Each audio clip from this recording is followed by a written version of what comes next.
Kompas Bisnis masih menemani Anda, Saudara. Dan kali ini Kompas Bisnis sudah bersama dengan media Wahyudi Askar, Direktur Kebijakan Publik Selyos, dan akan membahas siapa saja atau sosok di DPR seperti apa yang bisa masuk ke badan anggaran. Mengingat banyak program pemerintah sangat tinggi. Selamat pagi, Mas Media. Selamat pagi, Mbak. Mas Media, jadi siapa sih sebetulnya yang layak masuk Banggar, orang-orang yang sama dengan periode sebelumnya kah sehingga punya pengalaman atau ada baiknya juga yang baru? Ini mengingat 52,8% DPR yang terpilih adalah petahana. Ya, yang pasti kita butuh anggota Banggar yang punya integritas tinggi dan rekam jejak yang bersih dari korupsi. Cuman memang masalah utama di Banggar ini bukan terletak pada latar belakang individu anggotanya, tapi lebih kepada keterbatasan ruang gerak mereka akibat tekanan biasanya dari eksekutif. Jadi termasuk juga dari partai politik. Jadi hampir semua anggota DPR berasal dari partai-partai yang tergabung dari koalisi pemerintah. Bahkan sekarang PDIP juga punya sinyal kuat merapat ke koalisi Prabowo. Jadi praktis kita nggak punya oposisi di parlemen. Jadi memang kita butuh anggota Banggar yang punya integritas yang tinggi, kritis, dan tidak mau ditekan oleh partai, begitu ya. Karena kalau Banggar ditekan oleh partai, tentu ini cukup disayangkan ya, karena kita butuh reformasi perpajakan, kita butuh penerapan fiskal yang jauh lebih sehat. Jadi kita nggak ingin tentu saja DPR jadi sekedar panggung sandiwara ya, jadi ada perdebatan yang intens di depan publik, tapi sebetulnya sudah ada kesepakatan di balik layar. Jadi kalau pertanyaannya apakah dipegang oleh orang lama atau petahana atau perlu orang baru, sebetulnya ya tentu kita berharap ada cara-cara baru ya, terlepas dari siapapun mereka. Karena 10 tahun terakhir kalau kita lihat juga faktanya fiskal kita juga tidak begitu sehat, hutang membengkak. Jadi memang anggota Banggarnya harus berubah. Jadi pesan untuk ketua partai ya kirim orang yang profesional, biarkan mereka bebas berargumen di parlemen. Jadi jangan sampai mereka kemudian diam dan terjebak dalam perintah partai sehingga fiskal kita tidak ada yang mengawasi dengan baik. Artinya bukan masalah orang lama, orang baru, tapi cara Ya, baru, meskipun tadi ya ada keterbatasan ruang gerak, kita tidak bisa menghindari betul. dari kenyataan itu juga. Tapi di satu sisi, Mas Media, ini pertanyaan kedua berangkat dari hasil survei Litbang Kompas. Di tengah adanya tadi keterbatasan ruang gerak, tapi keyakinan pada fungsi pengawasan dan penyerapan aspirasi masyarakat terhadap DPR yang terpilih ini sangat tinggi, lebih dari 50%. Bisa yakin kalau DPR ini bisa bekerja dengan baik. Nah, dalam konteks program ekonomi, apakah modal ini akan berbuah manis bagi masyarakat atau justru berakhirnya patah hati? Ya, sebetulnya kalau bicara survei ya tergantung siapa yang disurvei. Jadi meskipun yang disurvei masyarakat luas belum tentu mencerminkan pemahaman dan kemampuan yang kritis terkait fungsi dan kinerja DPR selama ini. Kecuali yang disurvei adalah pemangku kepentingan atau para ahli yang punya pengalaman mengevaluasi politik dan ekonomi Indonesia hari ini. Artinya hasil survei bisa jadi tidak menggambarkan kondisi fakta bagaimana kinerja DPR selama ini gitu ya. Jadi memang di satu sisi kita juga menyaksikan masyarakat punya harapan yang luar biasa sebetulnya terhadap Banggar, terhadap DPR secara umum karena bicara soal modal, modal utama mereka sebetulnya bukan kepercayaan masyarakat, tetapi modal utama mereka adalah kursi yang mereka duduki.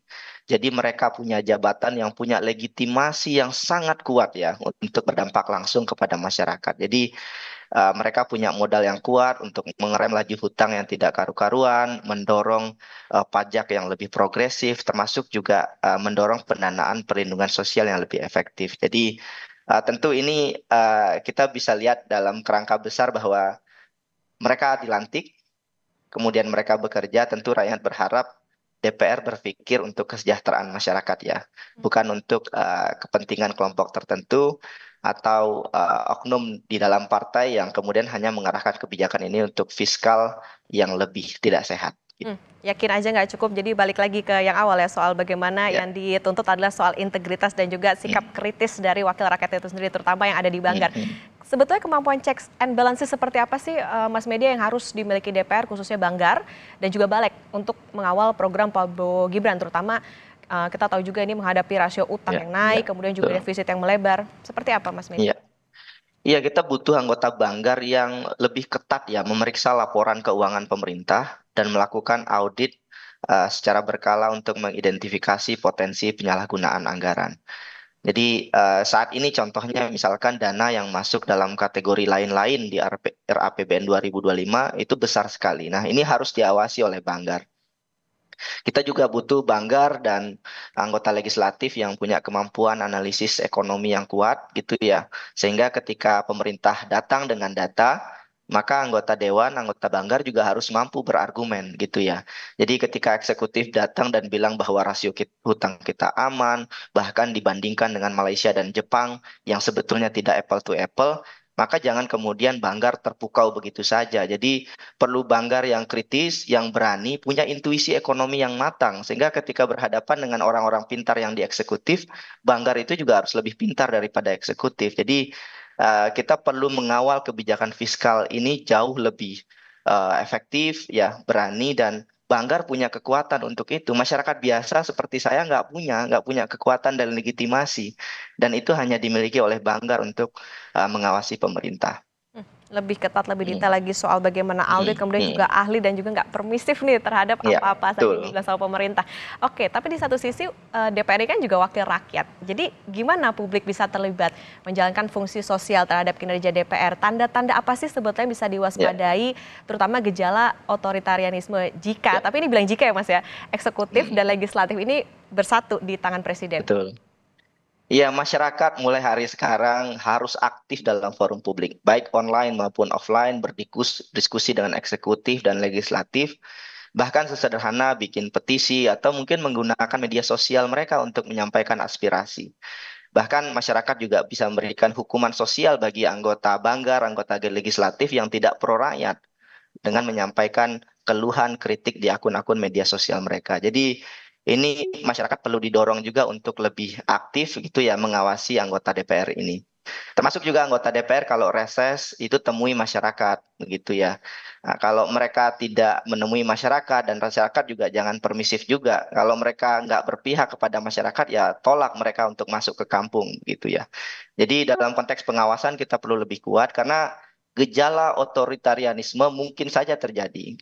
Kita mungkin juga sudah melihat ya bahkan selama 10 tahun terakhir itu juga sudah terjadi di mana eksekutif mengunci legislatif sehingga ada porsi koalisi yang sangat kuat ya sehingga tidak satupun kebijakan pemerintah yang mengalami check and balance yang seimbang gitu ya. Jadi eksekutif terlalu dominan sehingga ya mau nggak mau dalam kondisi ini kita berharap partisipasi aktif masyarakat termasuk juga pers ya dan media massa itu juga harus kritis termasuk Kompas TV dan yang lain-lain agar terus bisa menjaga isu ini didengar oleh publik. Jadi isu fiskal, pajak jadi isu mainstream ya bahkan kalau bisa didiskusikan di warung-warung di kampung-kampung.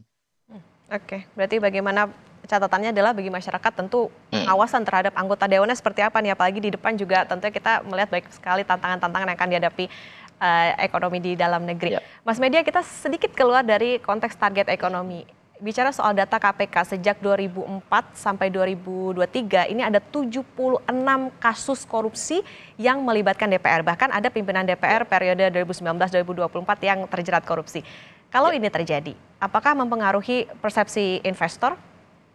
Ya, pasti ya, karena investor pasti mencari lingkungan yang transparan dan akuntabel. Jadi kalau Indonesia indeks korupsinya meningkat gitu ya, tentu bisa jadi terjadi penurunan aliran investasi, baik domestik maupun asing. Karena korupsi pasti meningkatkan biaya modal karena investor mungkin minta pengembalian yang lebih tinggi gitu ya untuk mengimbangi risiko yang mereka rasakan. Jadi persepsi negatif terhadap DPR dan korupsi pasti mengganggu daya tarik Indonesia sebagai tujuan investasi yang menjanjikan. Kita bisa lihat misalkan Singapura, kenapa Singapura FDI-nya tinggi sekali karena check and balance mereka luar biasa. Legislatif mereka kuat sekali sehingga investasi juga masuk begitu ya. Artinya kita butuh Banggar legislatif yang kuat, mereka menentukan politik anggaran, mengawasi pemerintah 5 tahun ke depan. Tapi memang perlu diingat juga ya, publik tidak boleh lupa bahwa banyak legislator hari ini dihasilkan oleh verifikasi pemilu yang curang, yang dilakukan oleh KPU. Bahkan KPU tidak memenuhi 30% perempuan yang seharusnya dipatuhi dan kita ya faktanya ketua KPU dipecat. Jadi bagaimanapun juga legislatif hari ini juga tidak sesempurna yang kita bayangkan, tetapi saya percaya bahwa legislatif adalah benteng rakyat juga untuk melawan eksekutif yang tamak ini. Jadi aspirasi perlu dititipkan, nyala kritis masyarakat juga perlu dirawat, dan kontrol publik dan masyarakat luas itu tidak boleh hilang gitu ya. Jadi 5 tahun ke depan pasti tidak akan mudah. Kita tidak mau lubang fiskal yang ditinggalkan oleh Jokowi itu semakin dalam. Kita butuh anggota DPR yang lantang, bukan mengendap-endap ya di bawah ketiak kepentingan partai yang oportunis. Jadi kita mengharapkan itu, dan saya sebagai masyarakat juga menantikan ya anggota DPR yang lantang, cerdas, dan berpihak kepada masyarakat. Jadi catatan bagi anggota dewan yang baru menjabat ini tentu saja, ataupun mereka yang jadi petahana, soal gimana nih, karena Indonesia atau investor ngelihat Indonesia nih dari salah satunya adalah indeks korupsinya ini harus apa ya, jadi pertaruhan juga bagaimana integritas, kemudian daya kritis, tapi juga masyarakat juga harus memperhatikan bagaimana kontrol terhadap pemerintahnya, termasuk juga DPR. Terima kasih Mas Media Wahyudi Askar, Direktur Kebijakan Publik Selios, sudah bersama di Kompas Bisnis. Sehat selalu Mas Media. Terima kasih.